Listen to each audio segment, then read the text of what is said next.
Oh my god, Jim's gonna shut him down. It's a double kill for Jim. Oh my god, Jim! Looking pretty good. It's gonna be a triple kill. Jim comes on fire. Jim comes on fire.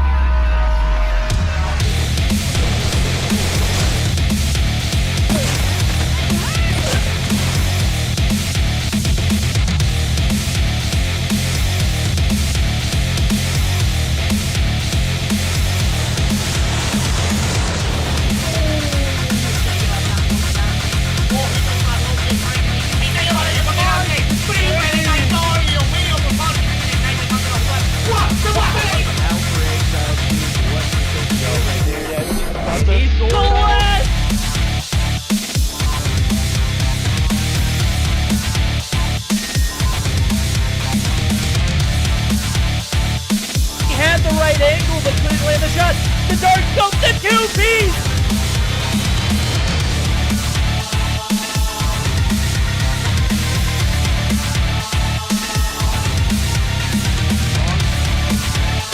Oh my god! Cada equipo ahí contesta trató de darle ese respetazo ahí, consigue una pelusa y rápido se voltea y se perde ataque na marotagem, belo ângulo dele.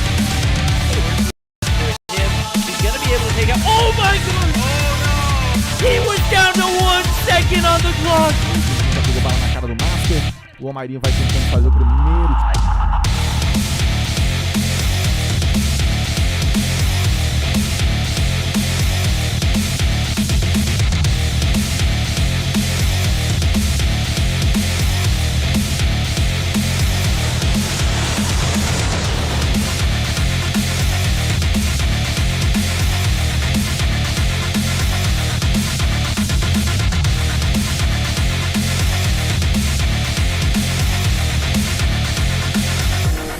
Da escada vai tentar o tiro porrada e bomba! Vem! Clutch muito difícil de vencer, mas...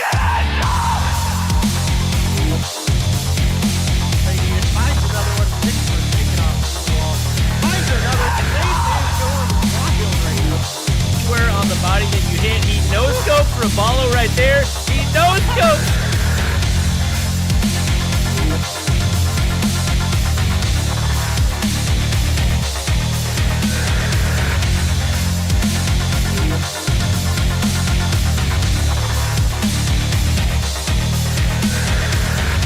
Termina eliminando a Jack y Wax queda solamente vivo por parte de RP, consigue la primera baja que es Sam, se da cuenta que no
Ladies and gentlemen, welcome back to another week of Mobile Mayhem. We have our final week of the regular season. Obviously, we do have our quarterfinals, semifinals, and finals that will be happening in the weeks to come, but this is really what's going to seal the deal for a lot of these teams as they're fighting for those top 6 spots. As always, we're joined by Day. Day, how are you doing?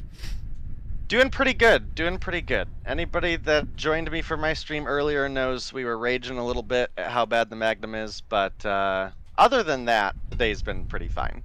All right, glad to hear it. I mean, it's not a stream day if you don't rage a little bit, so... Oh, there was more than a little bit, but it's pretty bad. We got some matchups for you guys today. So matchup number 1 is going to be a DQ. Seminole taking the win versus Primal. We do have buys for, I guess that means we got buys for Tribe and also, well, I would say ARP, but ARP is no longer in the competition. So just a buy for Tribe. We will take a look at the standings one more time, as obviously things are pretty close right now. Storm still has a very real chance of making it into those top 6, only 15 back from Seminole right now. With Seminole, it is the 65 points that Seminole has, including the automatic win that they just got. Anyone know? For who now? For Seminole, so they're at 65 right now. Is that including the DQ or not, or the forfeit? Where does that put them in the standing? Because they were in that puts them at 7th when I looked earlier. 65. We're Yeah, right, but what place are they in? 6th.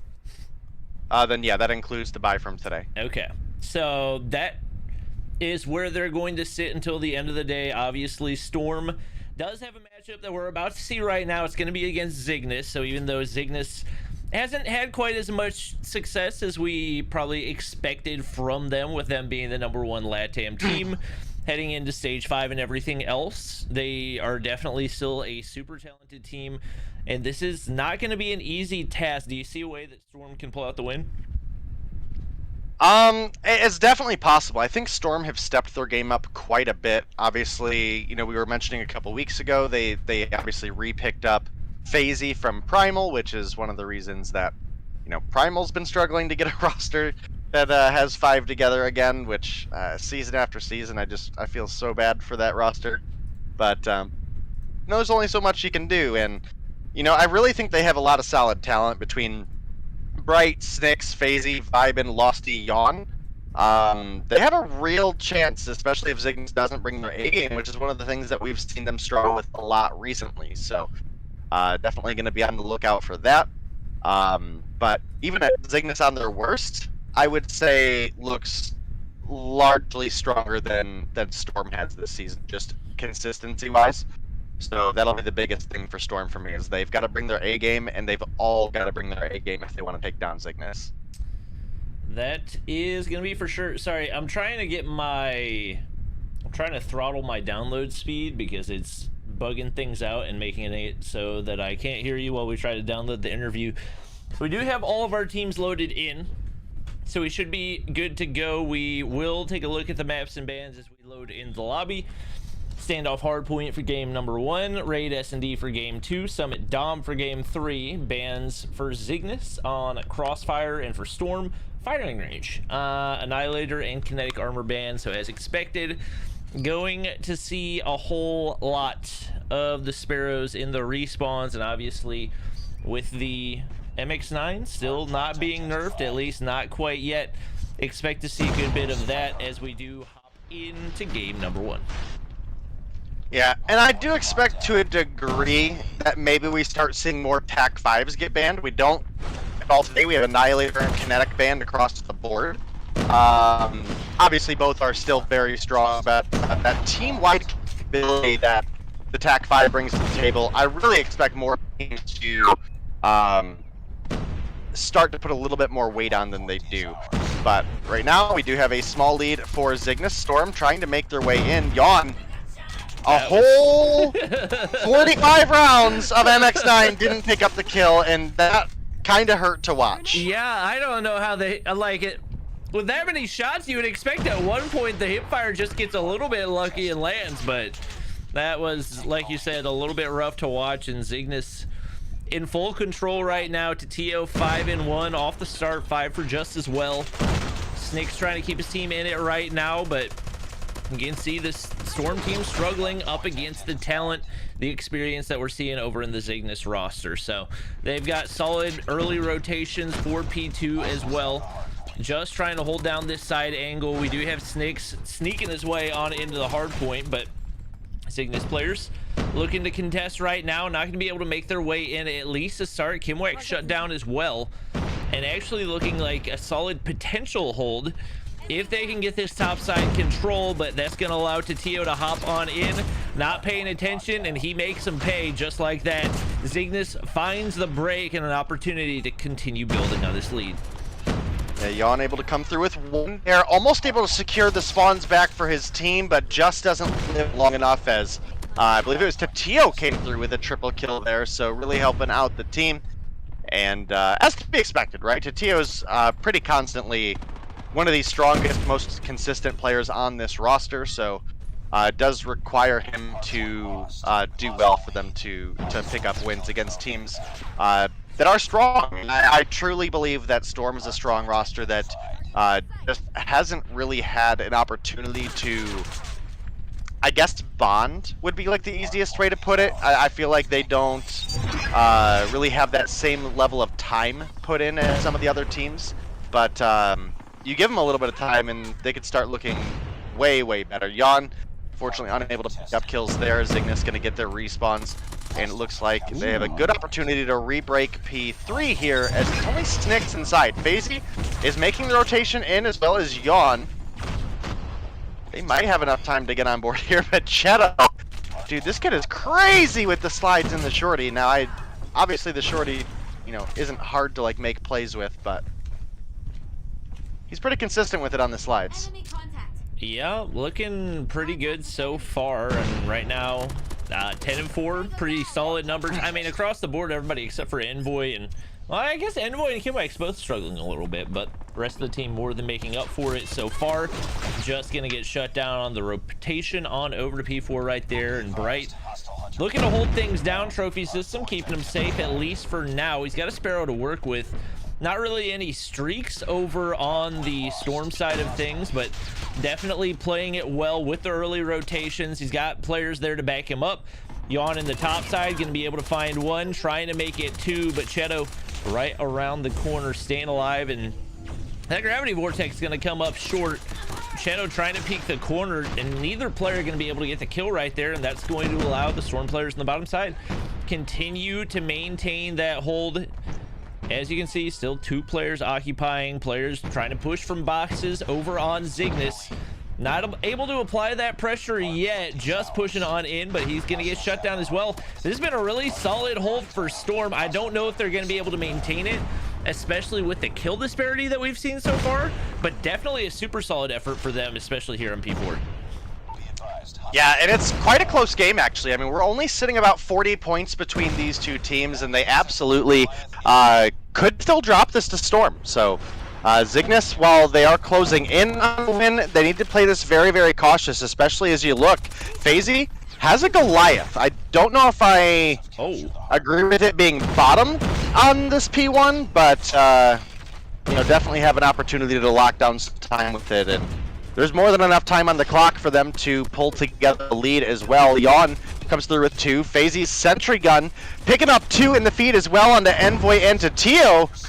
This is a big point for the side of Storm, especially if the Goliath survives and is able to make it over to P2. Yeah, for FaZe's sake, I hope that his teammates have some trophy systems to work with, but fortunately, Lossy doesn't even need one. He's going to be able to use the gun, get the double kill right there. The points continue to climb, and there is very little damage taken off of FaZe's Goliath right now. He gets hit by the concussion, but he's already got teammates on the inside of the point, and finally starting to get chunked a little bit, but they're not able to land any rockets, any operators, any pred missiles either, and he's just absolutely wreaking havoc. Still at least 50% HP, and he's made the rotation all the way over to P2. Storm actually has an opportunity to walk away with the win right here. Two players trying to push in on the backside, and finally the Tempest in the hands of Kimwax, the ultimate anti-Goliath, and going to be able to get another one on the players pushing the hard point, but the gravity vortex, he was in the gravity vortex and he still got a kill. I don't understand how that happened, but it doesn't matter. Goodness. It's Zygnus on the hard point. What? My man was sucked into the gravity vortex and hit a Tempest shot. I don't understand how that happened, but right now, Zygnus looks like they've fought their way back into where they need to be. Bright contesting, but there's a death machine right there. FaZe shut down. Lossy wins the gunfight, but the trade's there, and it looks like Zygnus able to avoid the disaster. Big plays coming out of FaZe, but not quite enough to get the win. Yeah, really solid game coming out of both of those teams, but I mean, realistically, again, this is not a place you expect Zygnus to be in, coming that close with a team like Storm. So, look, I'm a big Zygnus fan. I hope they pull together, not because I really want to cheer them on over any other team, but just because I want to see them be able to perform their best, especially with Worlds coming up just a month away.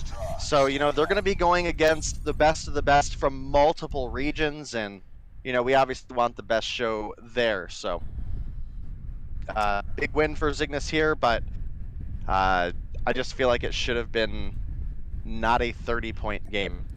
For a while there, looked like Storm might actually win. Yeah, and FaZe somehow went 15-15 and got Goliath and Sentry Streak. So I guess it was probably, I'm looking at his numbers, probably a bunch of objective kills ended up stacking up and paid off big time for them. Honestly, to their credit, they played that really well despite the kill gap like we talked about previously. So they're looking really solid, getting ready to hop into the search and destroy. And right now, Zygnus just looks shaky. I think right now they've got to look at Shadow, aka Atenea, and see if he can come up with some big plays, maybe find some snipes to open some things up for them. It is going to be raid, search, and destroy, so a lot of different ways that you can play that. But it seems like even with Zygnus getting the win, to a certain degree, the momentum's almost in the hands of Storm. So I'm excited to see how these two teams match up against each other. Yeah, I mean, I'm pretty excited as well. Search and Destroy was normally a really big one for Zygnus, but like we said, they've been struggling quite a bit, and I actually think Storm have been looking stronger in Search and Destroy than they have in Respawn, so a real opportunity we could see a Game 3 here, and Storm, realistically, one of those teams that could use some points down there towards the bottom of the scoreboard, so definitely hoping to see them come through and at least put on a good performance. Maybe we can get a Game 3 and get some extra action here, especially since we obviously had the forfeit by Primal in the first matchup. So, yep. And I think if you look at the looking at the standings real quick, this Storm team is not far out of that 6th place spot at all. If they get the win in the Search and Destroy and the Domination, they would be tied with Seminole for 6th place. So I guess at that point it would come down to a playoff to determine who's actually going to be in that top 6. For those of you who don't know, we have 2 quarterfinalists that compete for, or actually wait, no, we have 4 quarterfinalists that compete to see who's going to go up against the top 2 teams. So the number, I believe the way we do it is number 3 team plays number 6 team, and number 5 team plays, I don't remember how we do it, but those teams play some combination of each other, and that's how we determine who's going to be playing in the semifinals. So right now they've got a big opportunity. FaZe's been making big plays for them all season long and has definitely been one of the breakout players. Would you say he's probably a contender for Rookie of the Split? I would definitely put him in there for Rookie of the Split. I actually don't know. We might. Admins, do you have any of that information yet?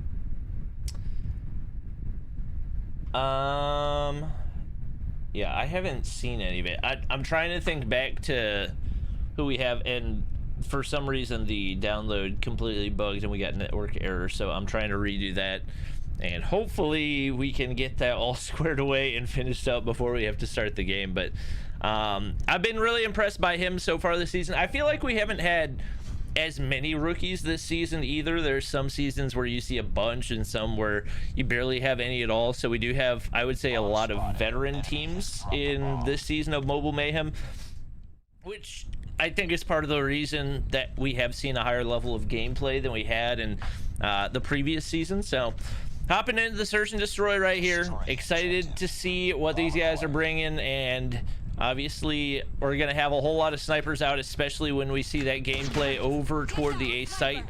Neither team able to land an opening shot right there, and the Zygnus player is gonna be forced to back up right here. FaZe pushing all the way up to Cabana. It's gonna be Bright opening pick onto Atenea, and just like that, this Storm team looking very, very solid with some of those opening kills.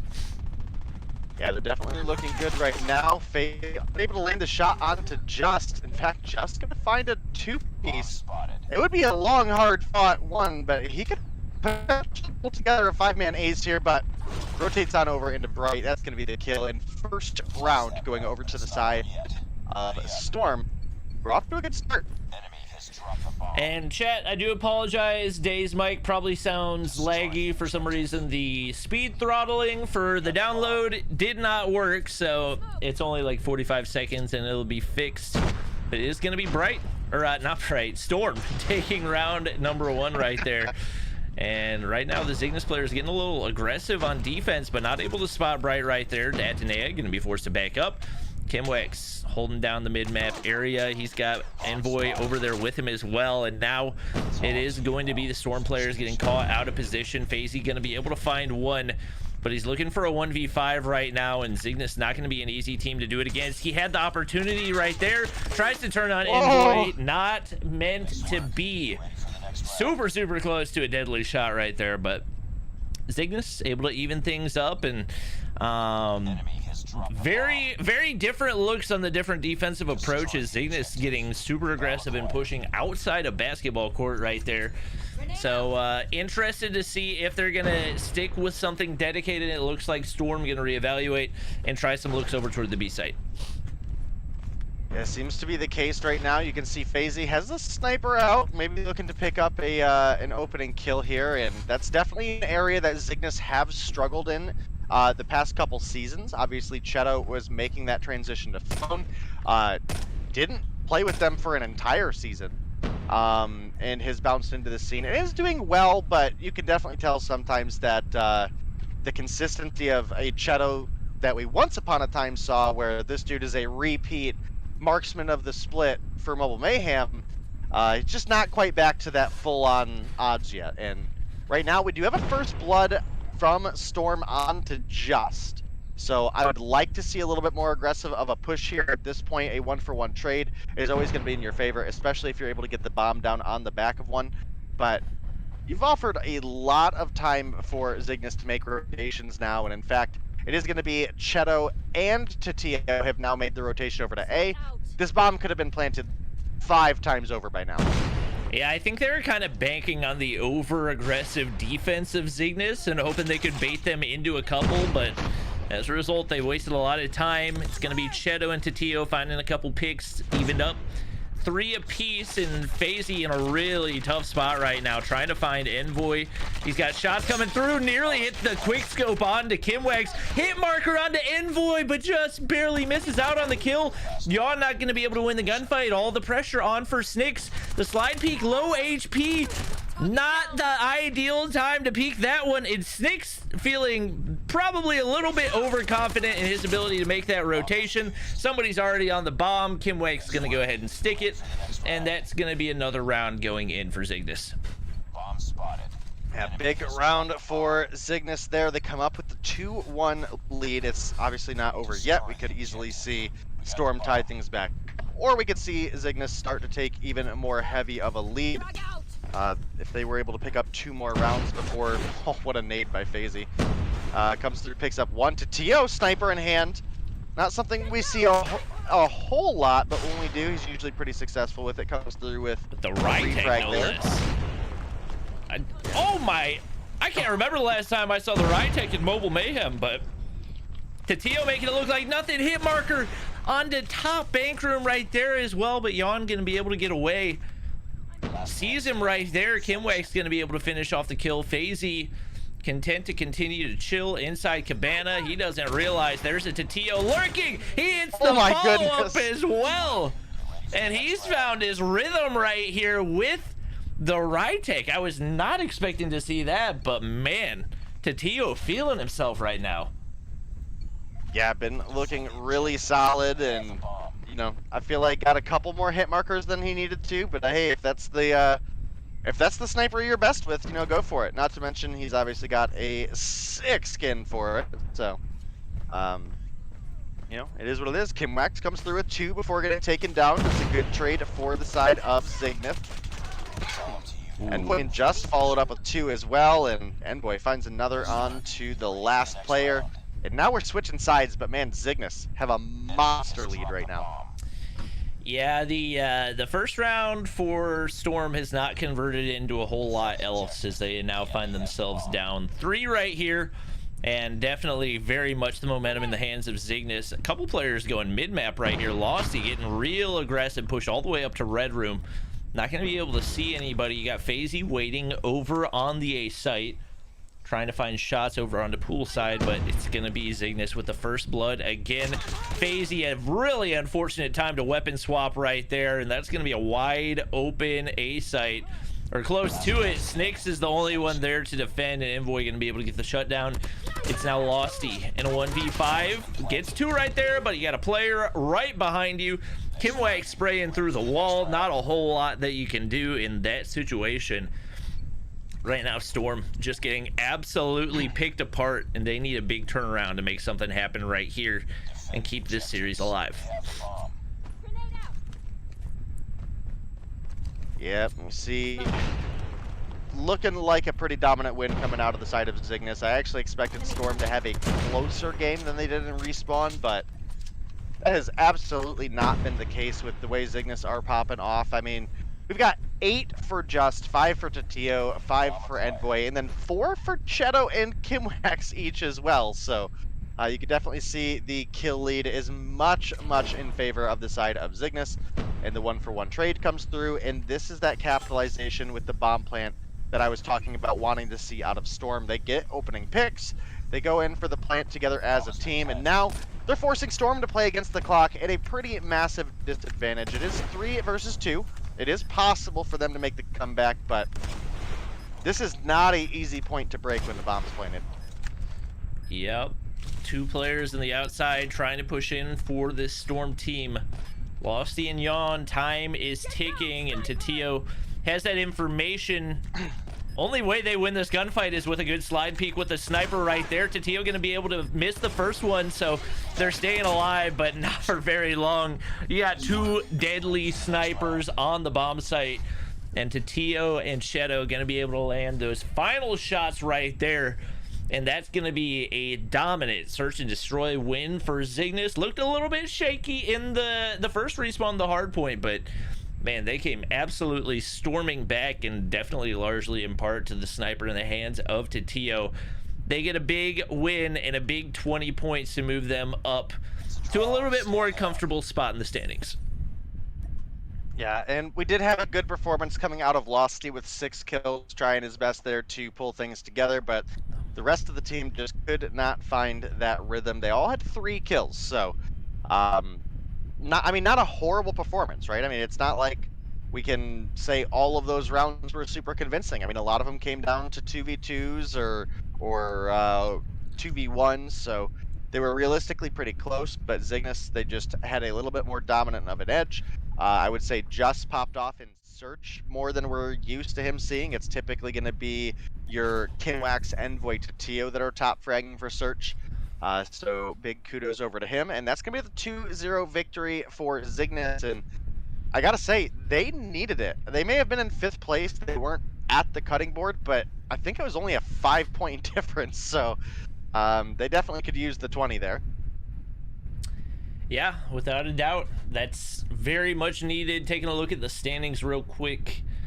We do have Zygnus now moving up past Mayhem, so obviously Mayhem does still have a matchup coming up tonight. That is going to be against Devious, who has had their struggles throughout the season as well. Mayhem, an opportunity to move up to, I guess, potentially 3rd place. It's going to depend largely on how 11T plays in this upcoming matchup, and it's not going to be an easy one. We got the number 2 and 3 teams going up against each other in 11T versus Status Quo. I don't even know how to predict this one. Both of these teams have looked absolutely incredible all season long. Would you give the edge to either of them heading into this? I would say 11T have looked more consistent across the board for all modes, and for the side of Status Quo, they have specifically looked better in Search. But obviously in a best of 3 where you've got a Hardpoint and a Domination, just looking good in Search is not really going to help you too much. And man, I can't stress how much 11T have overall stepped up for their respawn, because I remember casting seasons ago this 11T lineup with you, and now the players have changed to a degree, right? We still have a couple of the core players, but have been some other changes. But they have massively stepped up their hardpoint game as well as their dom, and that's why they're right in that top 3 of contenders for North America right now. And you gotta imagine they're probably for the most part playing at a slight disadvantage. So the fact that they're still doing as well as they have been is a big testament to how strong this team has become. Yeah, I think this is going to be really good. Like you mentioned, S&D being the strong mode for status quo, there are just so many really good S&D players on this team. You got Blur, who's an amazing sniper. You got Washi, who's an amazing sniper. You got, there's another one. Solo, right? Yep. Yeah, Solo, just an amazing all-around S&D player. He was pretty much the reason that Tribe got knocked out as early as they did in Stage 4, because he led the way for that Explicit team? Was that the name of the roster? Yes. And that team's actually going to be playing in Stage 5, so nobody is really expecting to see that. Hoping that the hours he's been putting in pay off at least a little bit and they can get a couple of wins. I think it's going to be super, super tough for them given the level of competition that they're going up against. But I believe they are also in the easier side of the group play, so there's an opportunity for them there. Yeah, you're absolutely right, and we'll have to see as things go on, because, again, where you guys, when we get to the interview, we'll hear with Washi, they've got obviously high hopes for next year as a team current, right?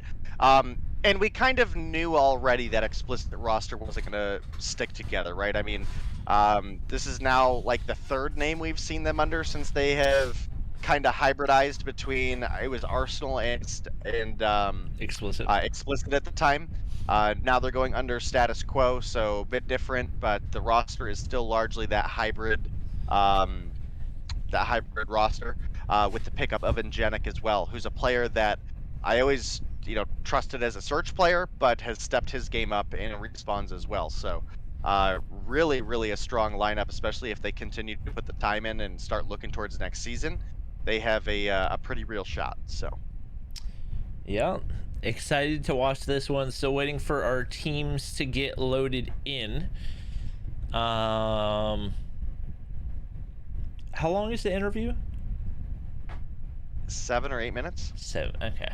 Well, we'll probably save it for after this matchup. But yeah, I'm excited. We'll go ahead and take a look at the maps and bans real quick. So we do have 11T banning Takeoff, Status Quo banning Summit. Interesting choice there. Kinetic Armor and Annihilator ban. Those have pretty much become the norm, to where we see a whole lot of Tech 5 and Sparrows.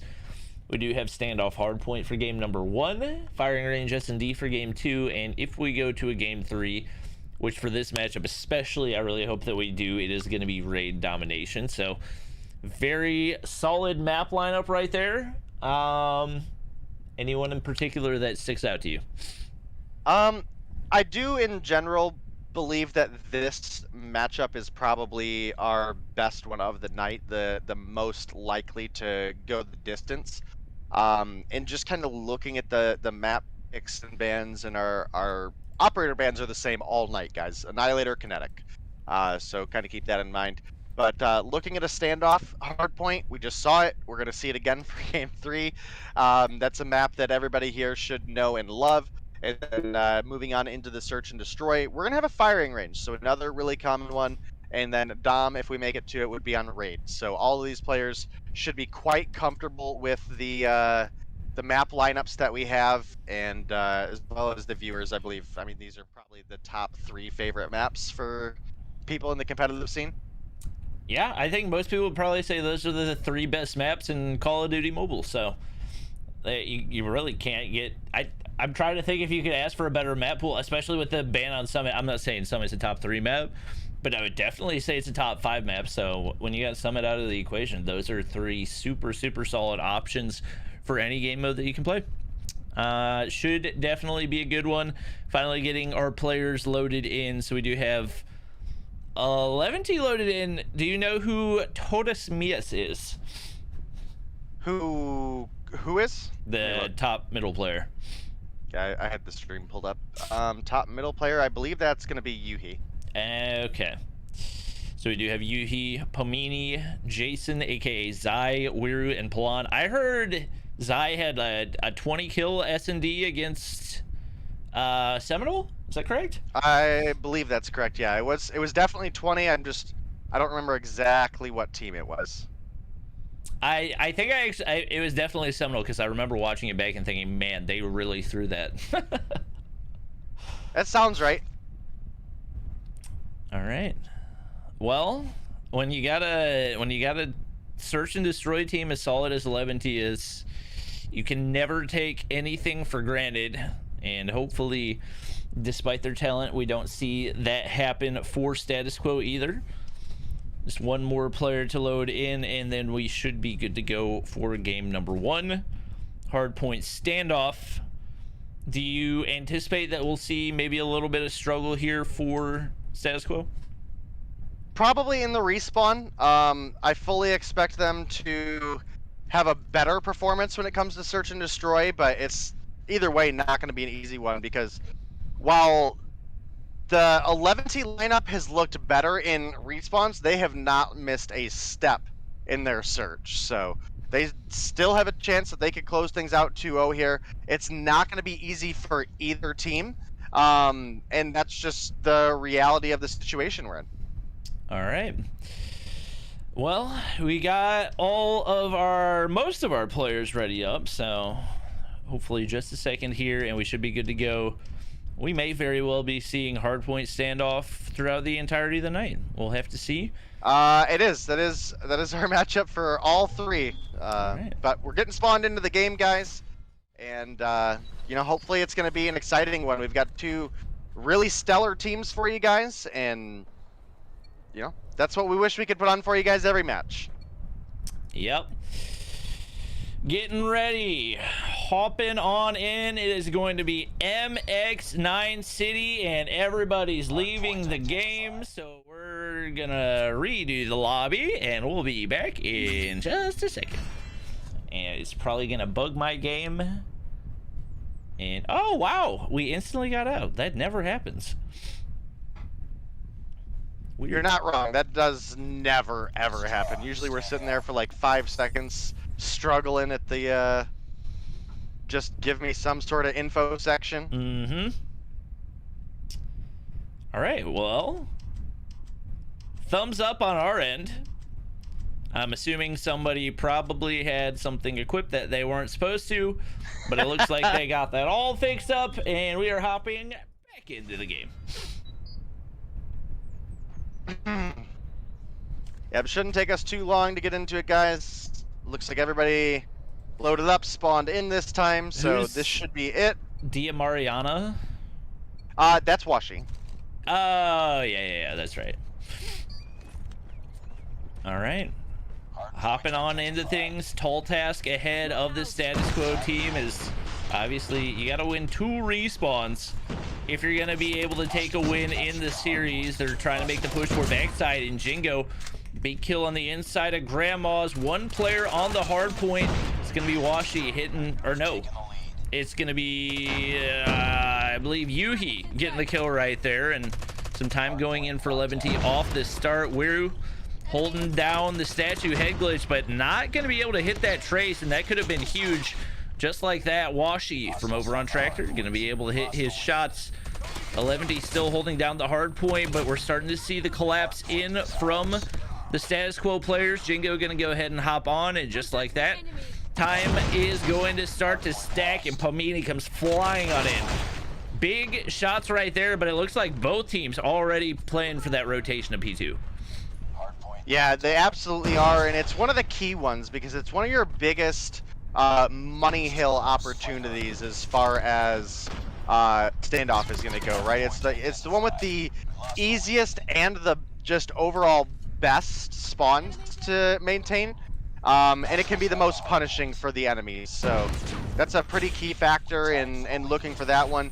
Start looking over towards your top blue for P3, and it is not as strong of a point to hold. So a couple kills do come through. Jingo, 2 on the board, looking to make the break.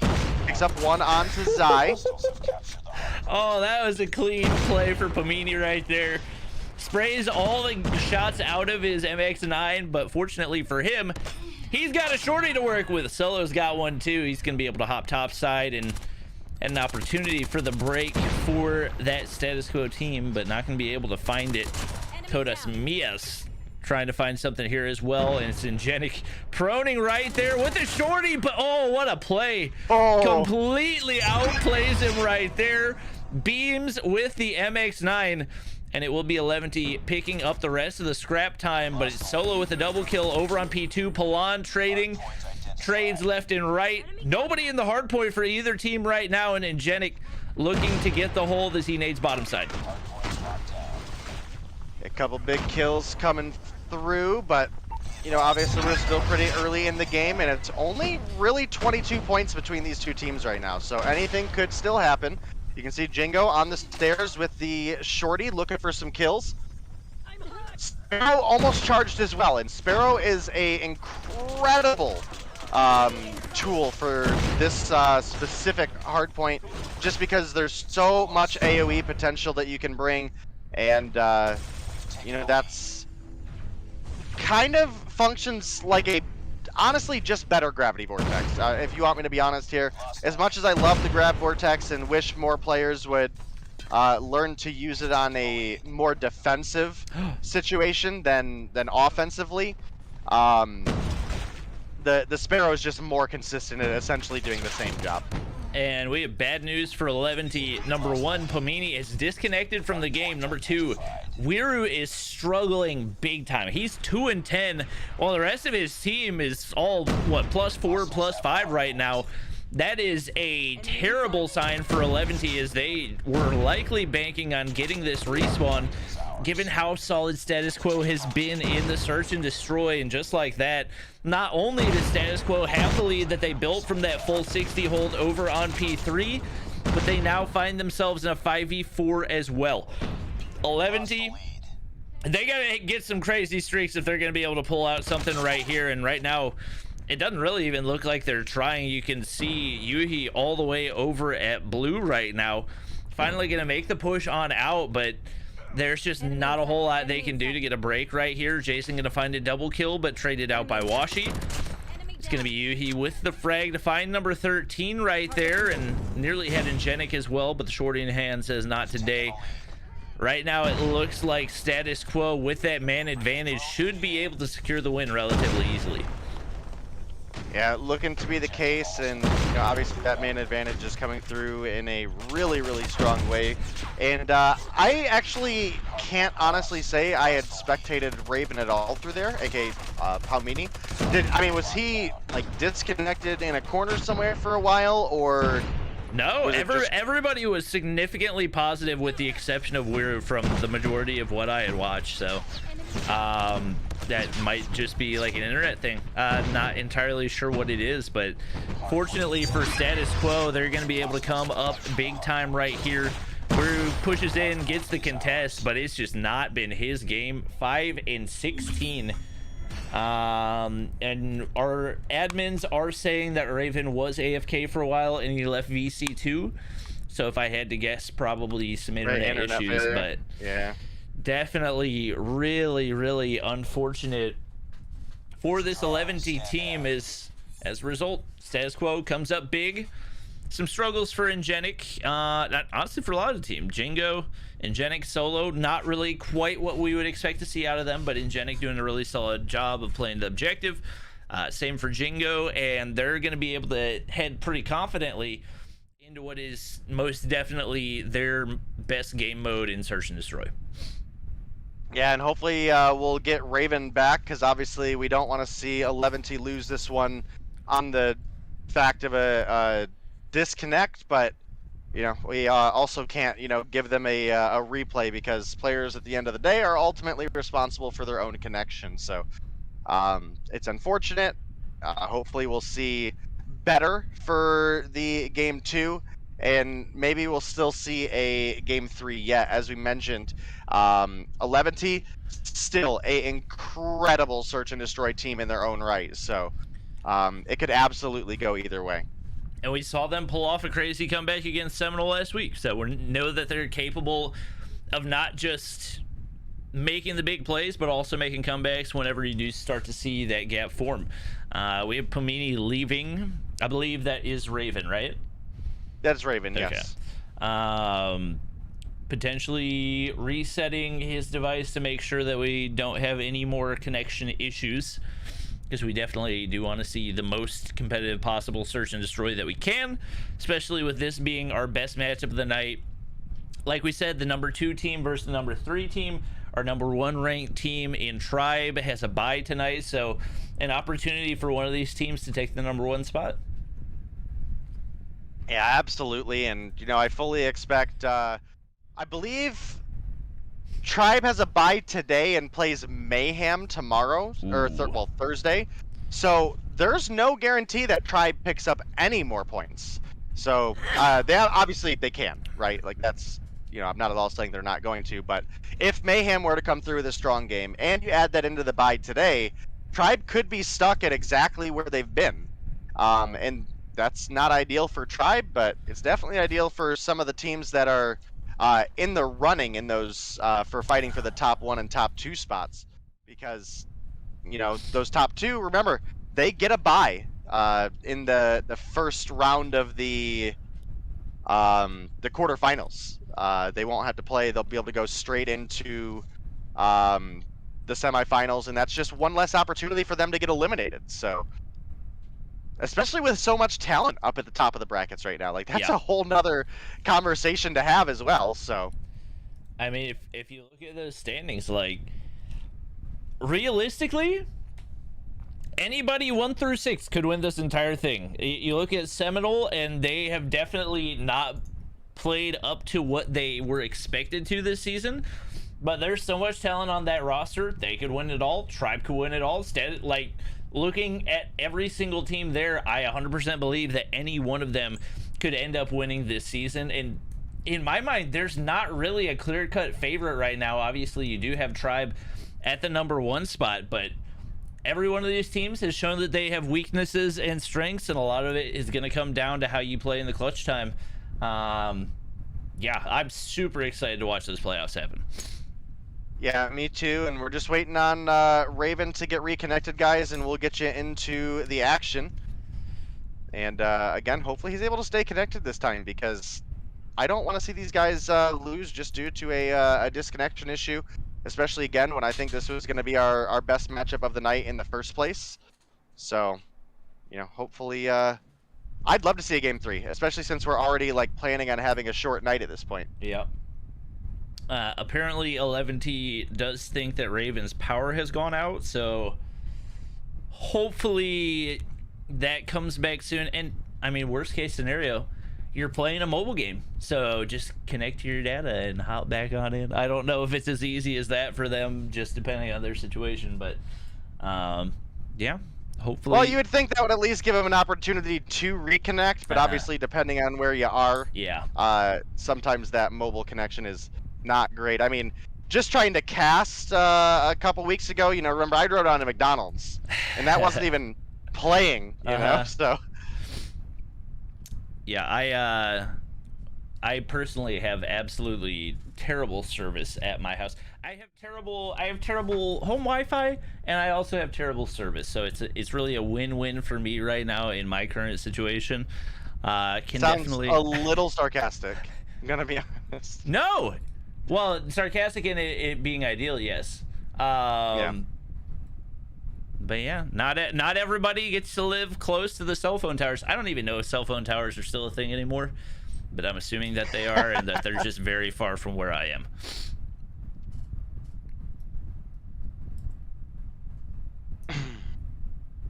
Hopefully we'll get Raven reconnected here soon for you guys. I believe we are And, actually getting a substitute. I don't know. There you go. I'm trying to think who that would be for 11D. They've had a pretty consistent starting 5. Gotta pull it up on my other monitor here, and I can maybe give you an idea. 11T, where are you at? They've got Legacy and Diego. Oh, okay. We've seen Diego. I don't think that we've seen Legacy. That's so weird that Legacy is the manager for Mayhem, but he's on the roster for 11T. I don't know how that happened. More power to him. Yeah. Man's grinding.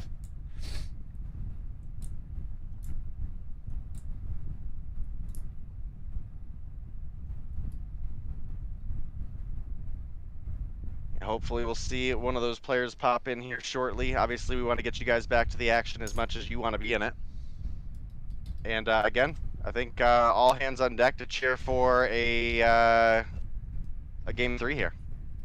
Yeah, we got Diego connected here, so should be hopping into the search and destroy. Keep in mind, it is going to be on firing range.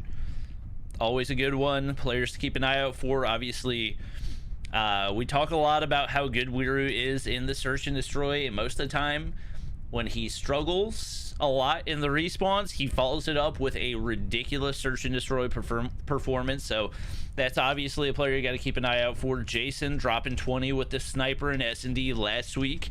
Another one, and then, I mean, to be honest, the majority of the status quo roster, you got Washi, one of the best snipers in the region. Solo, really solid all-around player. Blur, another phenomenal sniper as well.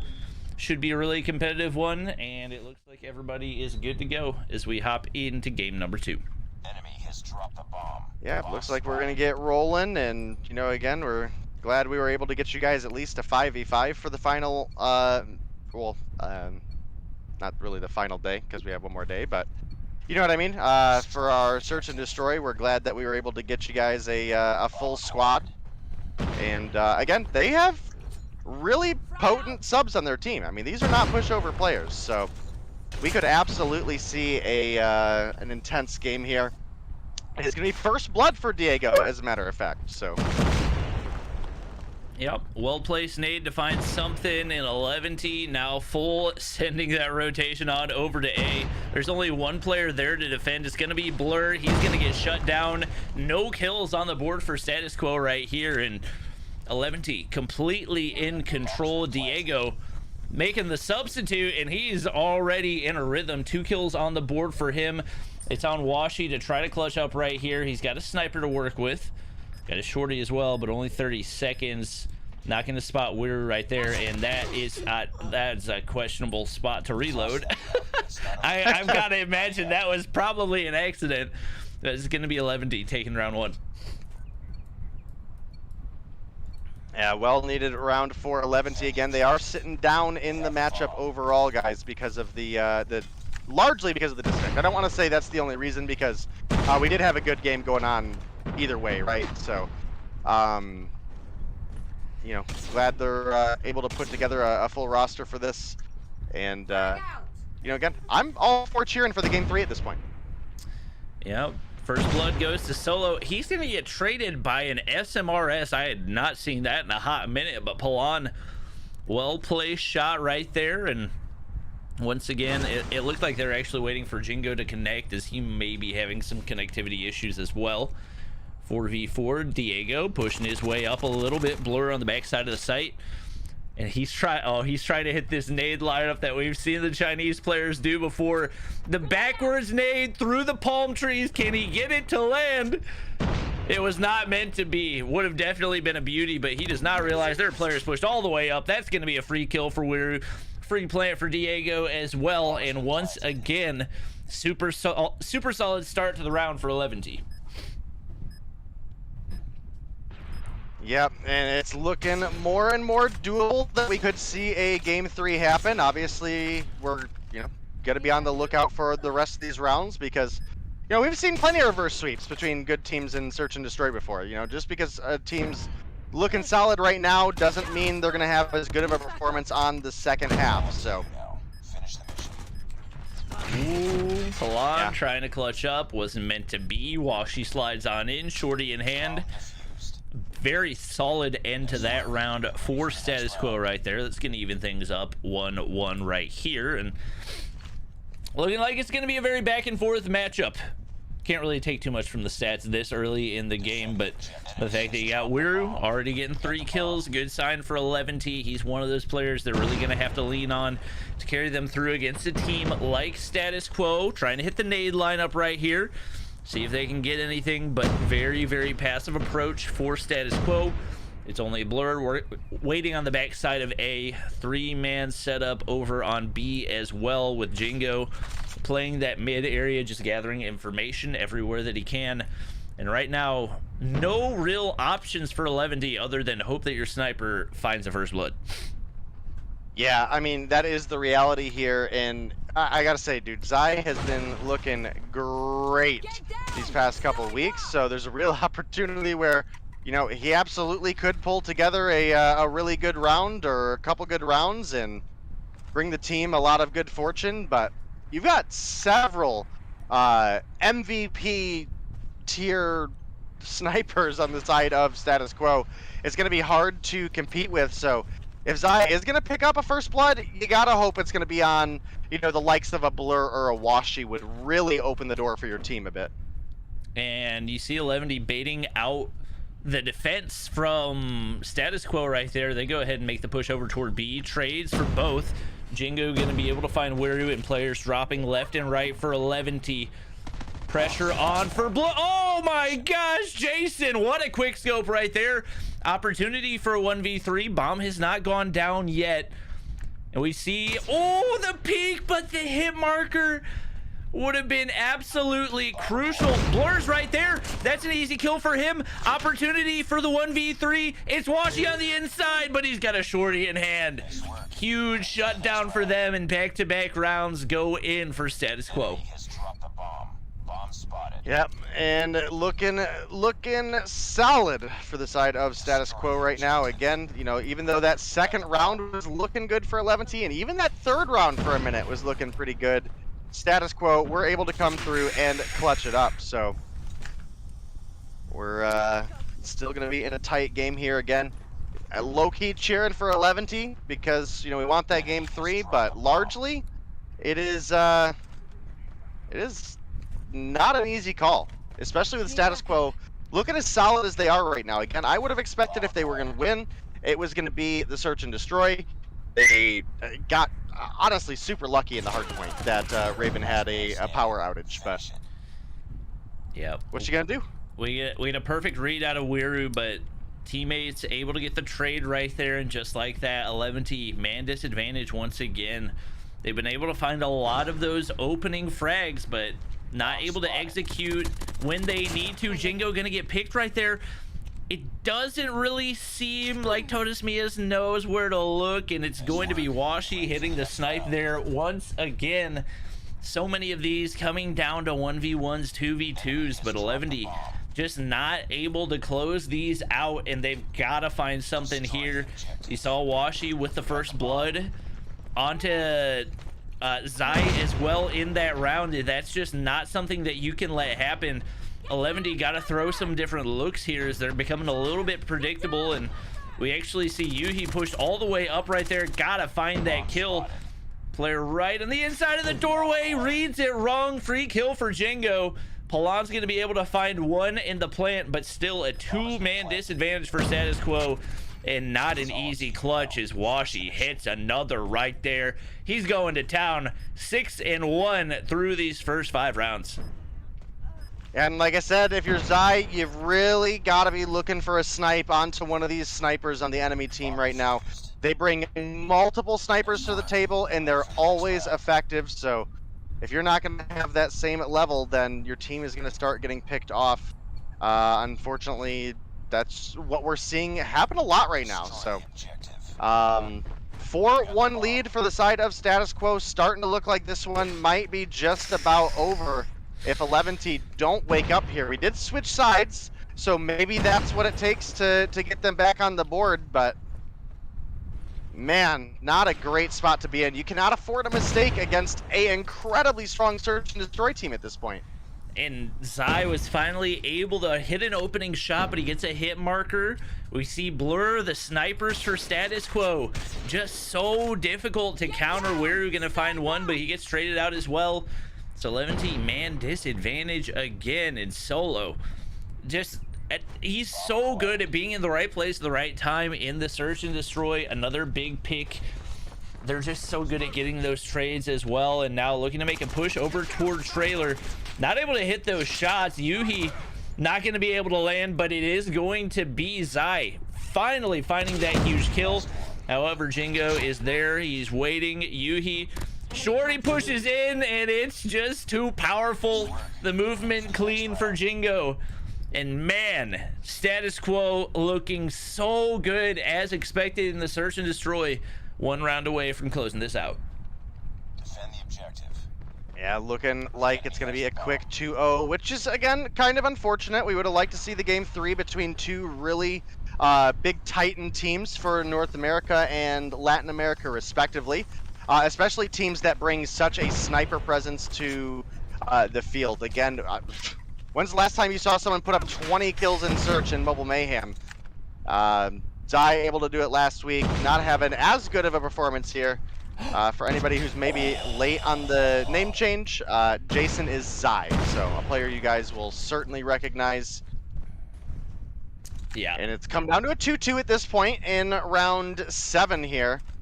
This is an opportunity, maybe we can start to see 11T turn things around. And Blur just working these disgusting angles, so difficult to counter.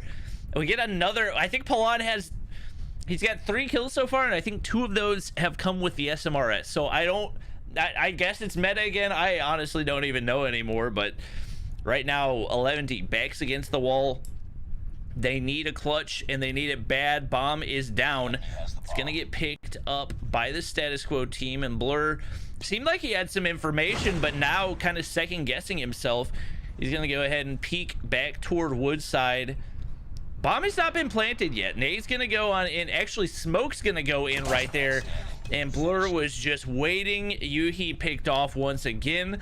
All the pressure on for Palan right here, and when you got Washi and Blur, 2 of the best snipers in Mobile Mayhem, still alive, so tough to clutch. He's got the opportunity right here. We'll see if he can make it happen, but he gets spotted out by Blur. They get the information, and honestly right now kind of seems like a matter of time. They know the angles they got to read. We see Washi actually missing a snipe right there, which doesn't happen often. He gets Blur out of position. Opportunity for him. Not going to be able to land the shots, though. He gets kill number 1. He's got an opportunity, and Washi misses another shot right there. He never misses these shots, but now Palan, an opportunity to clutch up. Washi's not going to re-peek, but he's going for the rotation around, and now Palan might have the angle. He's going to stick the defuse. Does Washi have the read? He doesn't. What a clutch. 2 seconds left. 11T stays alive. That was a must-have clutch for Palan there, and it's gonna keep 11T alive for another round. But my goodness, dude, as close as that round was, and we still have to see 4 more come out of 11T to get that game 3. I just don't know how realistically possible that's gonna be. And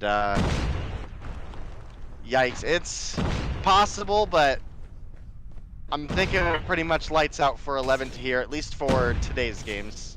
Yeah, it's tough to feel like that wasn't a choked round for Status Quo. Just so many opportunities where they had the perfect angle reads, and oh my gosh, Washi just not missing, making life miserable for Zai.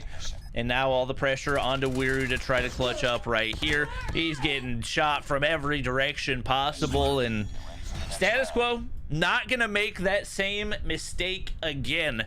6-2 as they close out the search and destroy, and they get a nice 20 points right there. That's gonna move them up very, very nicely in the standings to that number 1 spot as we get ready to head into the last day of the regular season. sitting very, very pretty up there, and definitely a huge win for them. Yeah, again, they are fighting for keeping that top 2 spot so that they have a bye going into, I think it'll be, Tuesday's games next week. A bye, for anybody that doesn't know, basically just means that they won't have to play that day. They'll move right into the semifinals, which does give them just, again, one less opportunity to fumble a game. So that's always a nice little cushion to have. And it was a big performance for a couple players, specifically on the side of Status Quo here. You're looking at the likes of Jingo and Washi, each with 8 kills, and then Solo and Blur each coming through with 7 as well. That are really a large portion of the performance on how we got to the outcome that we're at. And, you know, again, unfortunately, the starter, Palmini, aka Raven, for 11T wasn't able to play, but due to unforeseeable circumstances, they had to have a sub, and you know, the sub didn't bottom frag. So yeah. Yeah, I mean, obviously we always expect for Weird to pop off. He did that, but yeah, not enough help from the rest of the team. I think Zai was the one player they really needed to come up big, and just the snipes weren't landing. A lot of that just because of how good the snipers on the opposing team were. When you got 2 primary snipers combining for 15 in 8 rounds, that's just so difficult to counter. So valiant attempt from 11T, but just too much search and destroy talent on the Status Quo team. They're going to be tough for anybody that they go up against. Excited to see them in the playoffs. We do have an interview with Washi, who we actually just saw making some of those big plays, so we'll go ahead and take a look at that, and then we'll be good to hop into our final matchup of the night. All right, guys, welcome back. I hope you guys are enjoying the matches so far. We've got a pretty awesome interview lined up for you guys today. It's actually one of my favorite players to watch in this scene. One of those players that came on and was just explosive from the start and continues to be solid today. You guys already know I hype him up all the time. It's going to be Washi. Thank you for joining us, man. Hello, what's up, guys?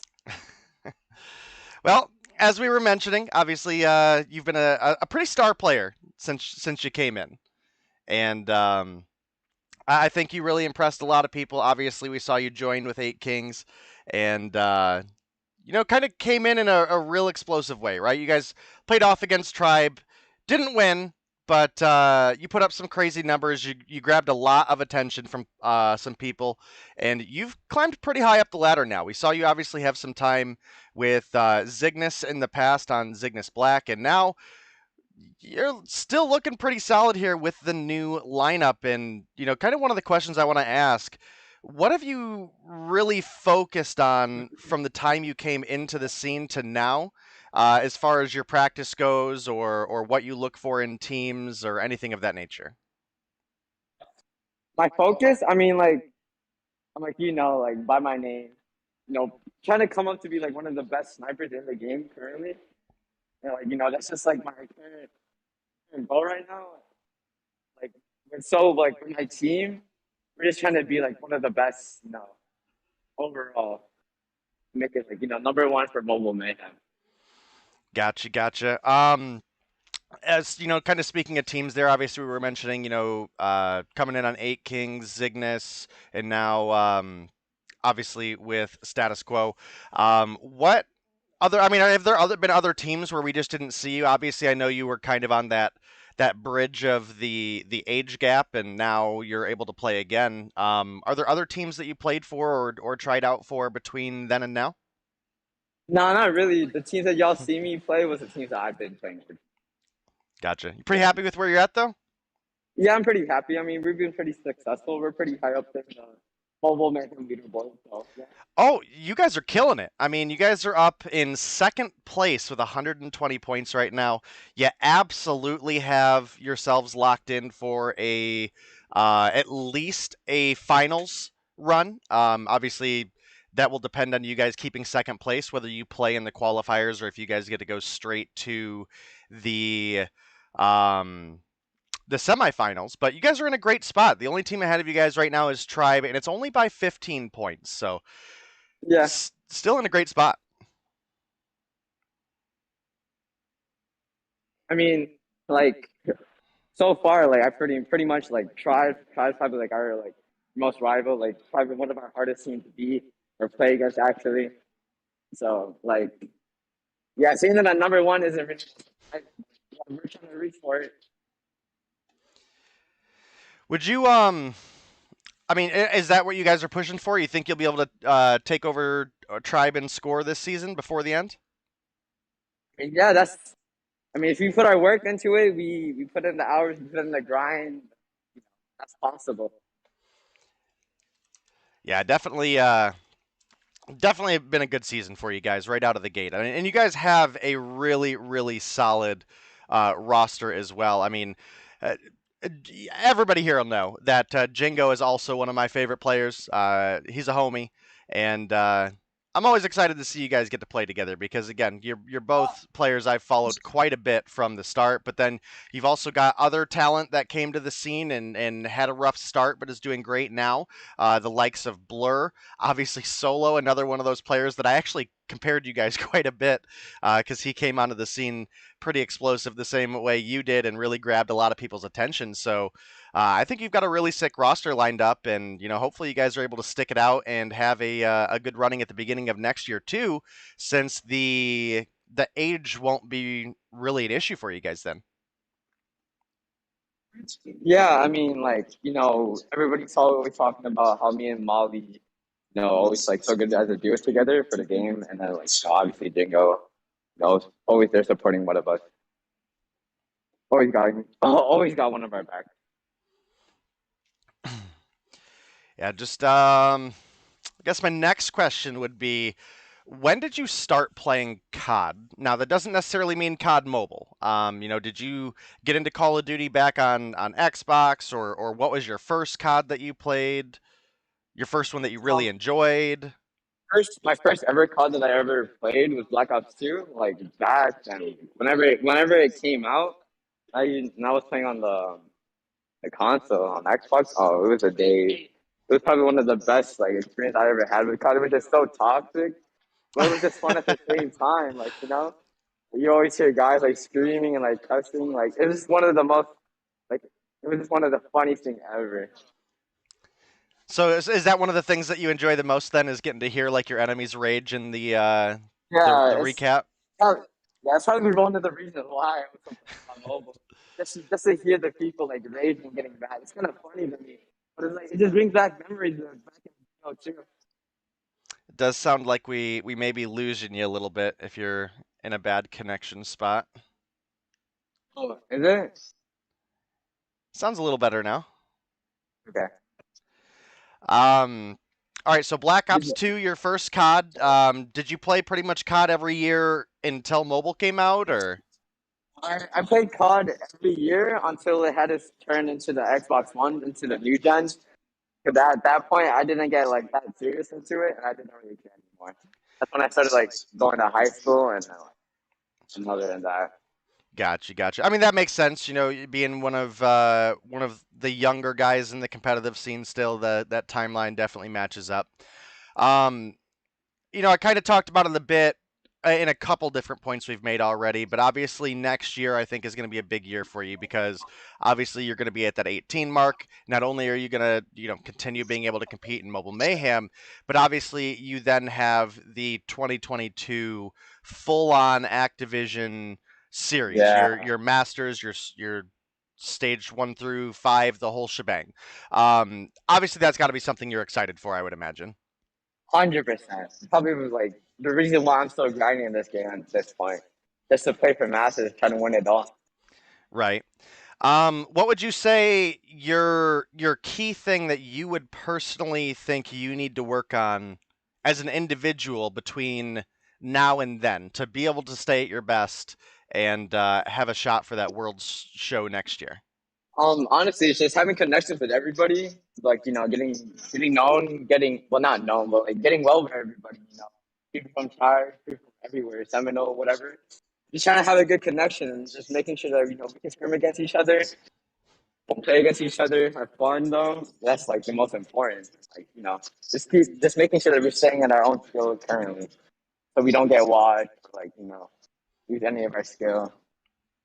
Understandable. And what about expectations for the team? And this obviously isn't like intended to be like a shot at anybody or anything like that. But what would you say like the team overall needs to work on the most?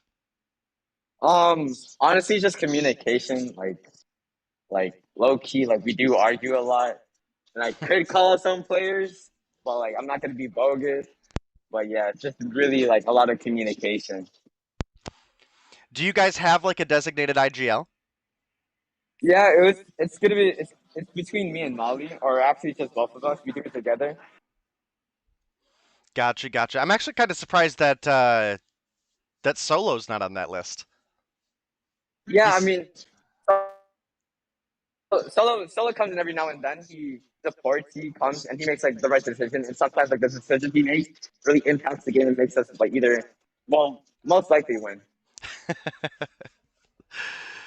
Yeah, I mean, like I said, you guys are obviously doing something right. I mean, you guys are in second place. You're over several other teams that we expect big things out of.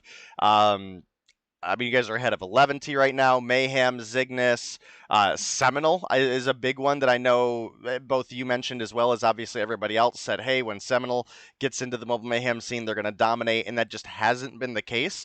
They're actually one of the teams that is fighting for that number 6 spot right now, which would get them a final spot. They're about 5 points behind Storm, as well as ARP, another team that did have some internal struggles and obviously hasn't been able to field a roster for a large portion of this season.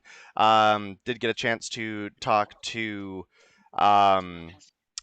Jesus Saves a little bit about that, and they are still sticking together playing for Worlds. It's just more of like a timing issue for this time slot this season for everybody, so that's at least cool. But yeah, I mean, you guys are in a great spot above a bunch of teams, and like I said, there's zero chance you guys don't at least make it to finals week. And with our last week coming up, that's got to be a pretty comfortable spot. You guys will have 2 more opportunities to pass up Tribe, who sit up 15 points above you. So a lot of games left this season, both for you guys and for the other teams out there. And of course, we wish you as much luck as we can. My hair just will not cooperate right now. You're good. You're good. Yeah. What hobbies do you have outside of COD that you like to do? I play basketball. I play pretty competitive. I play for an AAU team and a traveling team. So like, I actually don't play that game that much like as much as I want to anymore. I probably play like 3 times a week most. And after that, I have like practice and then like games. It's pretty much. Is basketball a passion that you want to pursue someday? No, it's just something that I just have fun like a lot with. Like, play with my friends. That's what makes it the best about basketball. So Just we're play not with going to it. see a Washi jersey in the NBA in a couple years then. No. But what I do, I'm gonna shout this out right now. I do gotta play Ban in a 1v1. I do. I have to. I'm gonna smoke him. Well, probably things to look forward to for maybe a 2020 Worlds or 2022 Worlds event. I am like so out of it right now, but definitely should be fun. Hopefully, by that time next year, obviously COVID will hopefully be cleared up, and we can have an actual LAN. That's actually another good thing to Yeah, ask real quick. What do you 100%. Yeah. what do you think about that kind of like LAN that's not really a LAN that we have for Worlds? Oh, I was so upset. Like I actually, if Land was actually in person, I would have. I was actually planning on flying out and going there as well and meet up with everybody. And then, like you heard the bad news about Land being online, so now, like, it was just got upsetting. Yeah, I gotta say I was pretty disappointed too, but at the end of the day, I'm at least happy we have something, right? Like they could have just been like, COVID's not under control, we're canceling Worlds again, and that would have been worse, right? So thankfully we still have some show going for us. But as we round things out, I guess now's a good time to go ahead, have a opportunity to shout out your team, social media, any of your guys streaming that you do, anything you want. Oh, shout out to my stream. Washi. My Twitter's Washi Toppy, I believe. And like shout out to Blair to hopefully today's He keeps it under control. Hopefully. But yeah, that's pretty much it. All right. Well, you guys heard it there. Give Washi a follow on, I believe it was Trovo, right? Yep, Trova and Twitter. Yep. Twitter. Yep, give him a follow on Trovo as well as Twitter. The Twitter is actually underneath his name up over there, if I can get my hand on camera enough. So go give him a follow there and be on the lookout for him in the coming days because we have some fiery action lined up for you guys. So thank you for joining us, Washi. All right, you too. Thank you. Thank you for having me here. No problem. All right. Well, thank you, Washi, for being part of our interview today. That was one of the players that we just saw in our matchup, Status Quo versus 11T. And that is going to lead us into our final matchup of the night. It is going to be NYSL versus Devious. Taking a look at the standings real quick. Devious still not quite out of reach, but they've got to make stuff happen right now if they're going to have a shot at making it top 6. They had a really solid start to the season and have not had a whole lot of success since then. Mayhem pretty solidly in that number 5 spot, and I don't think there's enough time for them to be able to make it top 2, especially with Tribe and Status Quo being 40 points ahead. At least not realistically, but definitely have an opportunity to maybe move up a little bit in the standings and potentially get an easier matchup for that first round that they're going to be playing in. So they'll be looking to pick up the win here. I actually solo queued for my warm-up game earlier today and went against a 3-stack of Devious players, and Zolf nuked me. So I am actually putting a $100 bounty on Devious. If any NYSL player nukes them, I will give you $100. I'm not joking. But who's ready to hop into the matchup? That's a heck of a way to start a matchup off. Maybe a little bit of bias, a little bit of caster bias. No bias. No bias. This is a very Okay. even matchup, and I do not anticipate that anything outside of the ordinary is going to happen in this game. And what do you know? We got Standoff Hardpoint for game number 1 again. Yep, all night. Standoff Hardpoint and whew. Definitely proved to be a good one. Devious is a team that I think honestly upset a couple teams at least out of some points. They didn't pull away full wins all the time, but I do believe that they were pretty firmly able to at least deny some points to some teams. So pretty big. And right now, it's a pretty solid lead for the side of Mayhem. Maybe they'll catch up on the delay here soon, and we, might see like Tech or Little B Nuke. Yeah, I mean, Nero's on a... Oh, it's almost on a 4 streak right there. Gets the kill stolen away, so not going to quite be where he needs to. Oh, we got Space on a 5 right now. We'll have to take a look at him. He's rocking the SKS, the only player that we really ever see using that, but really making good use of it right now, and no surprise to see Mayhem getting a pretty solid chunk of that early time. It's Hacking Nerd 35. I don't know what it is with Devious and constantly changing their names, but we'll probably figure out who that person is at some point or another. Space gonna get shut down on the 7 spree. And okay, Beetle is Hacking Nerd 35, but regardless, Mayhem occupying the hard point right there, and expecting that with the way that the kills are going right now, that will probably continue with Solar holding down that doorway. I'm gonna be honest with you, at least to an extent. I am done tracking down who is who on that team. If they want to build a name for themselves, well, they can choose to do so, but that ain't gonna be my responsibility. So right now you've got about a 65-point lead for the side of Mayhem. So if you're a Mayhem fan, you're pretty happy with the outcome so far. And if you're Bobby, you're pretty sad if you haven't seen a nuke yet. Yeah, right now, Rehan's the only one that's been able to find anything so far. I mean, they're just getting kind of smoked right now. Oh my gosh. space, just tapping those walls, trying to see where he can find a player. Well, headshot right there as well. He goes ahead, gets his second lightning strike of the game already, and on a streak once again. He's on a 5. Not a ton to work with, but it's something right there. Biggest streak for Mayhem anyway. Rihan trying to make a push on down. He's going to take a whole lot of damage there. And oh, the perfect positioning for a double kill with the shorty. Space not going to be able to land. It looks like his teammate might have been able to save him right there, but wasn't quite meant to be. Mayhem continuing to lock this down, and looking like this will likely be ending before we make a rotation back to P1. Obviously an opportunity for Devious to make something happen, but that's a pretty big kill gap that we got going right now. Yeah, absolutely is. We don't have a nuke, so maybe Mayhem will lose the search and destroy. Maybe Devious will bounce back and try to put Bobby in his place, but that's looking like the nuke might not happen. Bounty not achieved.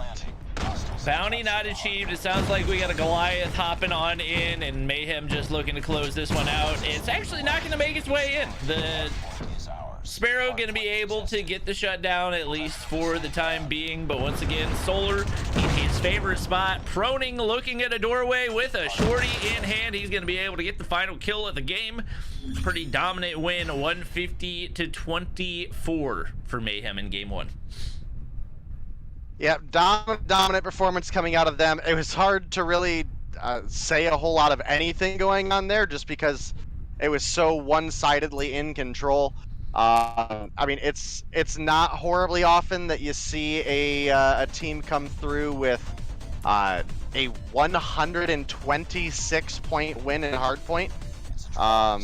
But dude, Mayhem, they were here to play today.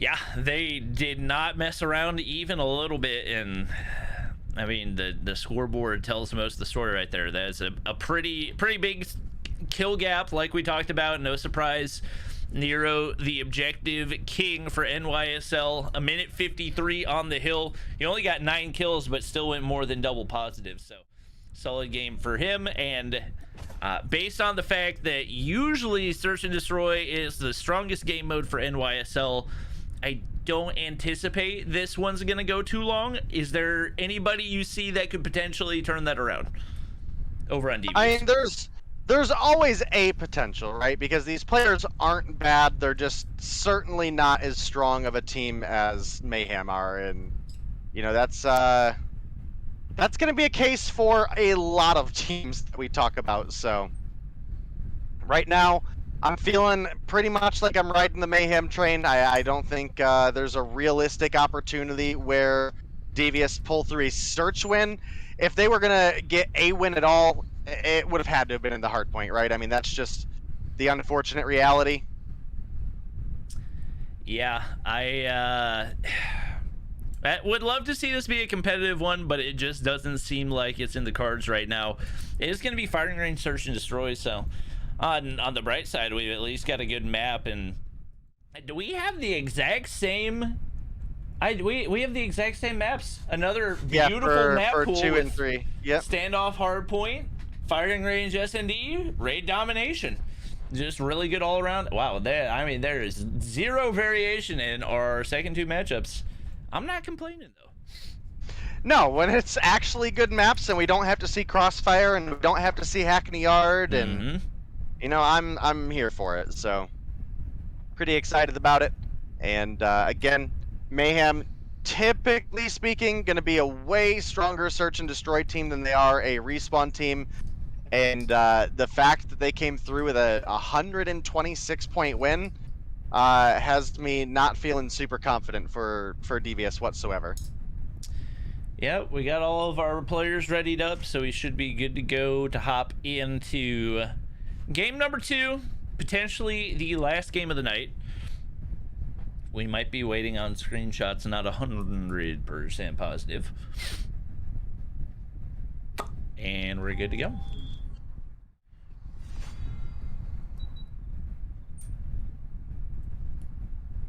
All right, well, we are getting loaded on into our possibly last match of the night, guys.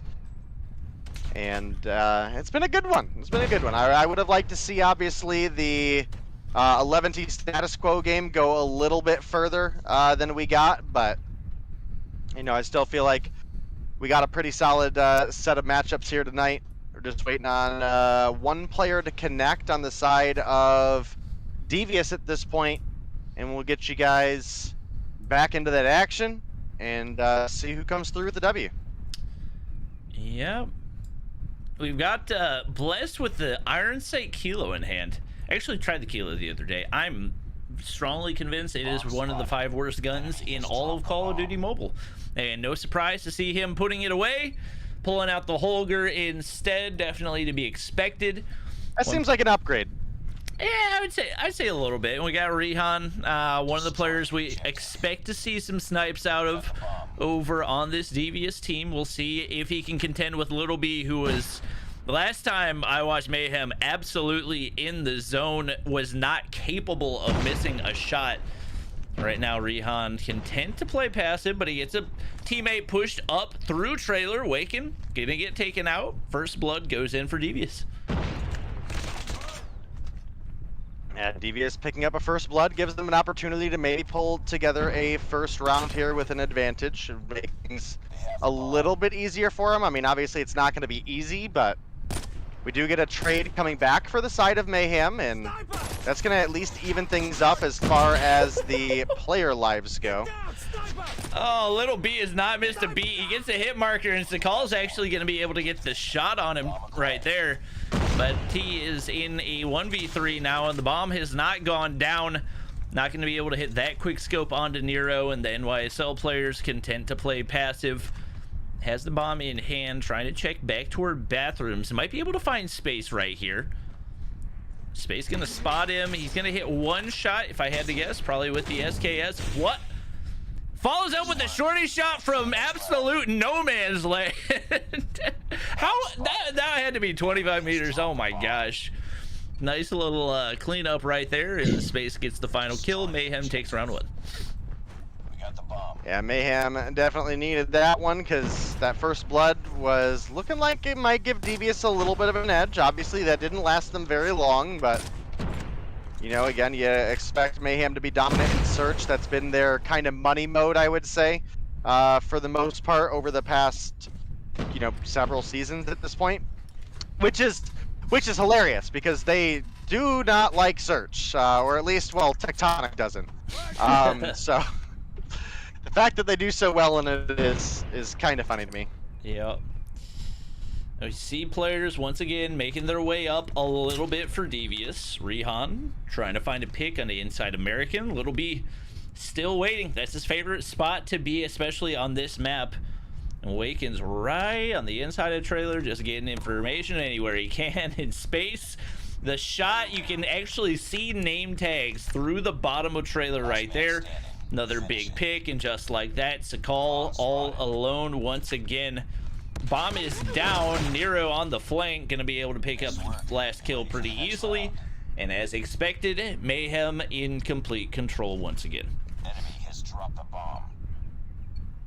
Yeah, another round going over to Mayhem. They take the 2-0 lead. They're a third of what they need towards picking up a win here.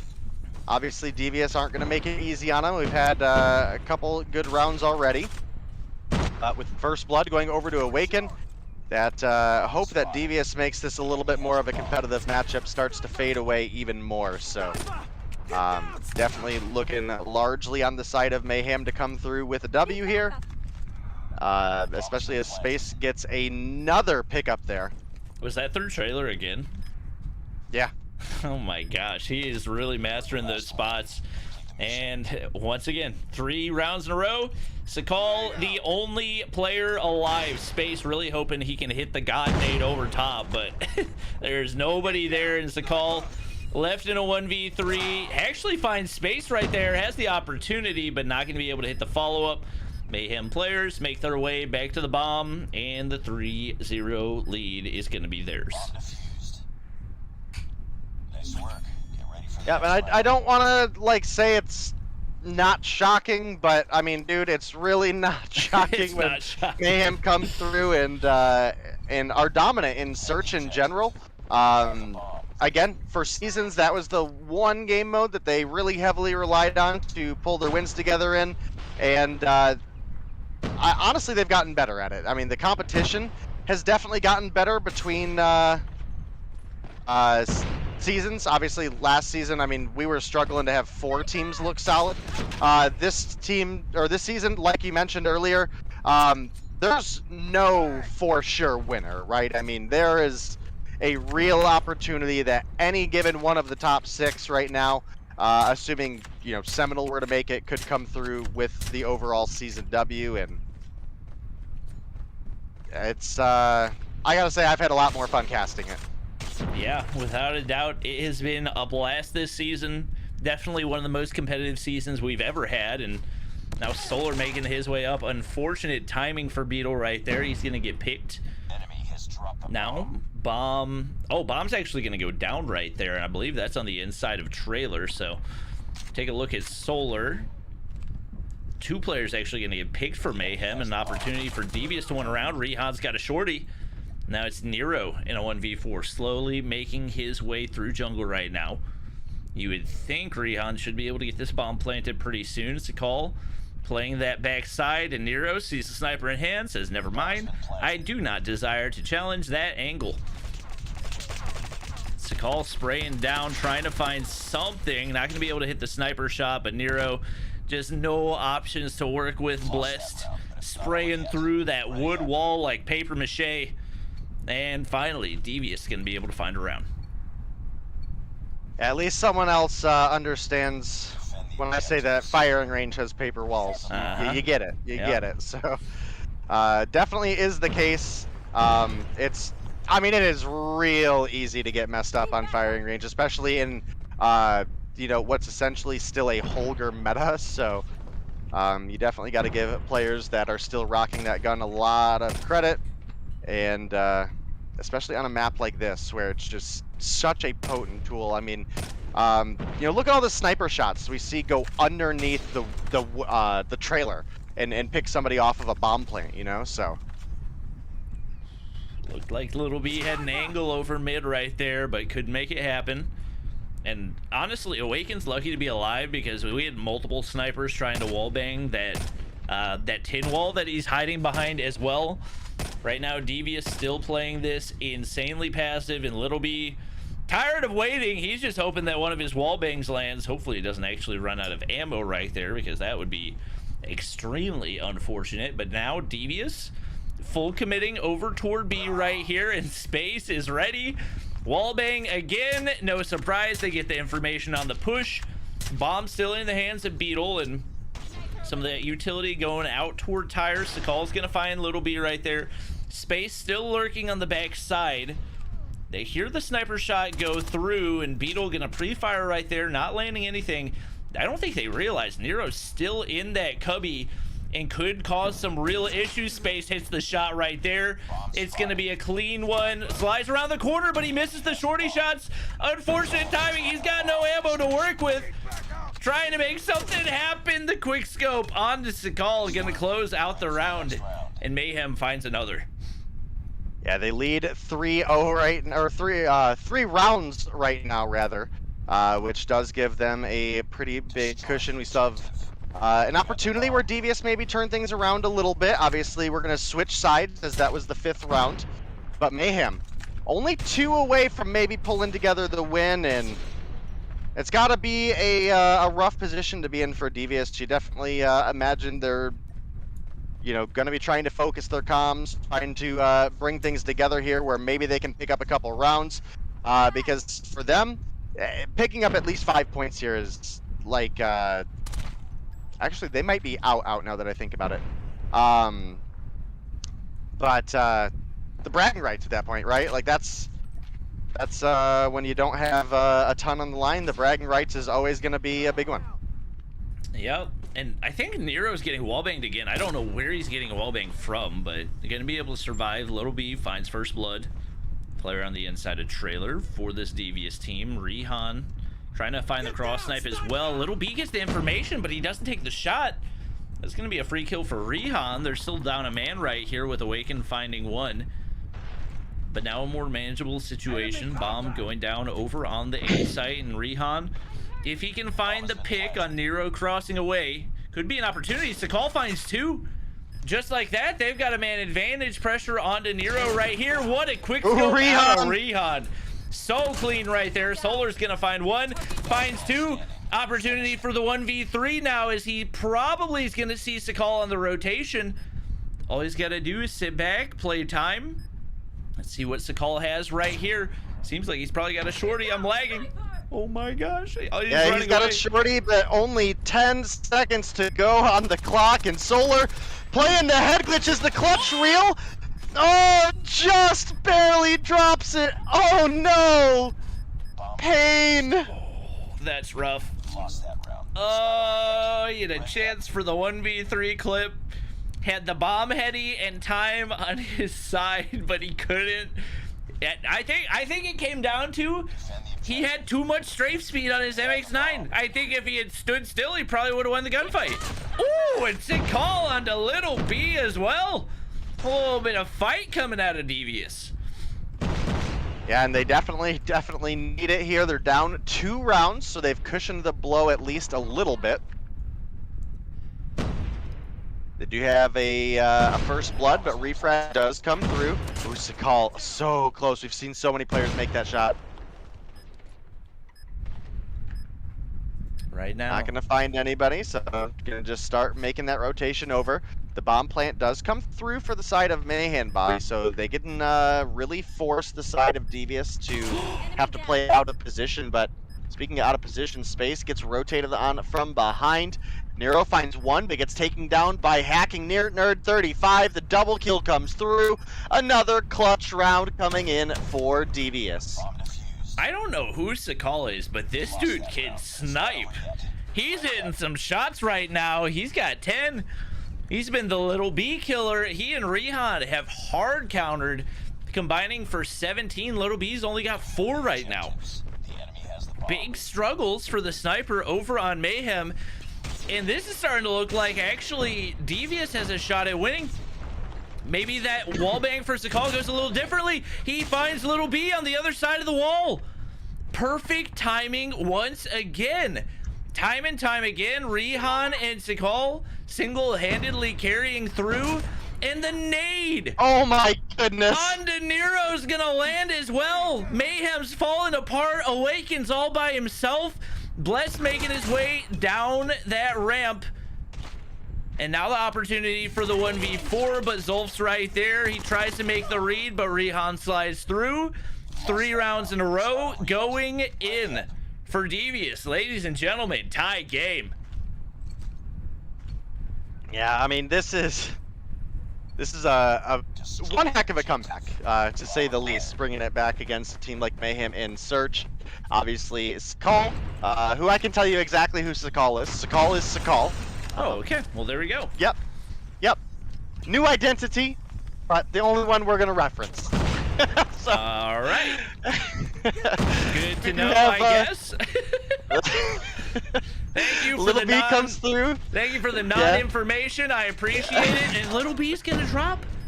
Now it's Nero. He didn't get first blood, so he at least traded out, but Space gonna come through, finds one onto Hacking Nerd 35. It's a 3v3. The bomb plant is through for Mayhem, and they have the player advantage. Oh, what a slide by Solar. And now it's Space. That's the sniper carry for Mayhem, and he's gonna hit the final shot onto Sakal as well. It's Space and Sakal going toe-to-toe right now. In the battle of the snipers, 13 kills to 11. Space, who was really a last-minute pickup for NYSL heading into Masters, absolutely coming through big time in the transition to phone. Starting to look better and better for him. Wow, huge round to give Mayhem the lead once again. Yeah, they definitely needed that, and Little B opens things up with a kill onto Rihan, and that could possibly be the window they need. As I say, that's Sakal gonna take down Space. The 1-for-1 trade comes through. It's a 4 versus 4, and Mayhem starting to rotate that bomb over towards A right now. You can see a couple players getting set up, but oh my goodness, Blessed absolutely beams Little B off the head glitch there. Enemy in sight. Enemy contact. Oh, I don't think he knows that Awaken's on the backside of these stairs. That's going to be a free kill for him. Huge opener, but Blessed finds another one right there. He's on the inside of Trailer still, just pre-firing away with that Holger. Bomb's going to get picked up. Trying to bait out the shots, but he gets out of position right here. Bad spot for Nero, and now the bomb going to get dropped. Solar's just trying to get away. He's only got an MX-9. That's not going to give you a whole lot of range. He's going to get taken out by Blessed. We got ourselves around 11. Ready up. Man, I gotta say, I did not see this match coming down to around 11 at all. So, big shout out to Devious coming through, pushing a incredible search and destroy team all the way to the end. And right now, it's looking like it could go either way if Mayhem aren't able to pull things together. Don't have a first blood yet this round, but you can see Sakal and Rehan are playing some pretty aggressive positioning here. Ooh, almost a beautiful nade. 14 kills for Sakal. You do have to keep in mind, Mayhem was a lot stronger on the defense than they were on offense. So the switch back definitely going to favor them in this situation. Sakal trying to find the first blood. Not going to be able to wallbang that trailer spot. And looks like now they're trying to make the rotation. He actually sees space right there, but wasn't able to land the shot. That's going to give Mayhem the information. And right now, it seems like Devious is kind of stalled out, just banking on one of their snipers hitting a shot.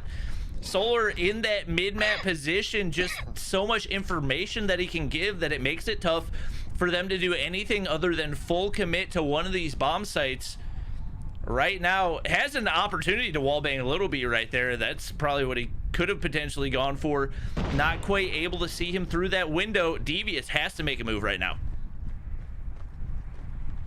Yeah, Devious need this one, and they're running out of time to do so. Mayhem have just flat out played defense here, and when you're on the defensive side, what better can you do? Awaken, gonna find first blood onto Zulf. And Little B comes up big when it matters. 2-piece right there, make it a 3-piece. Can he make it a 4 to close it out? He does. That's the clip. Not the game that we were expecting out of him, but as long as that was the round I was expecting out of Mayhem. That was the round, and especially with the way that he struggled all game long to finish it up with a 4-piece in what, a span of 5 seconds right there. Big closeout for NYSL, but that was looking really, really shaky for a while. Oh, I mean, that was certainly not looking good for a hot minute there, but they come through with a big performance to close things out. They pick up the 2-0 victory for the night, which will at least give them their 20 points. I'd have to look at the standings and the matches left. I don't know if they can quite... Oh, they play Tribe on Thursday. Ooh. Oh, that could be a big one. Tribe don't get any points tonight because of the bye. So yeah, Mayhem I think could actually, with that 20 points there, they could take first place still. Yeah, that's pretty crazy. Definitely gonna be an exciting Thursday night. That's gonna be on Day's channel. So if you don't want to miss NYSL versus Tribe, make sure you guys are following Day. But that wraps up the night, man. I don't know who Sakal is, but that dude can shoot a sniper rifle. Big props to him. And yeah, that's gonna wrap things up for the night. Thank you guys for watching. Thank you, Dave, for casting. That was just an absolutely back and forth all over the place, super fun to watch game of Call of Duty Mobile. Well, that's gonna be it. Last day of the regular season on Thursday. Make sure to check it out on Dave's channel. That's gonna be it for the stream. Thank you guys for watching. Hope you enjoyed. Like, subscribe, follow, and we will see you guys in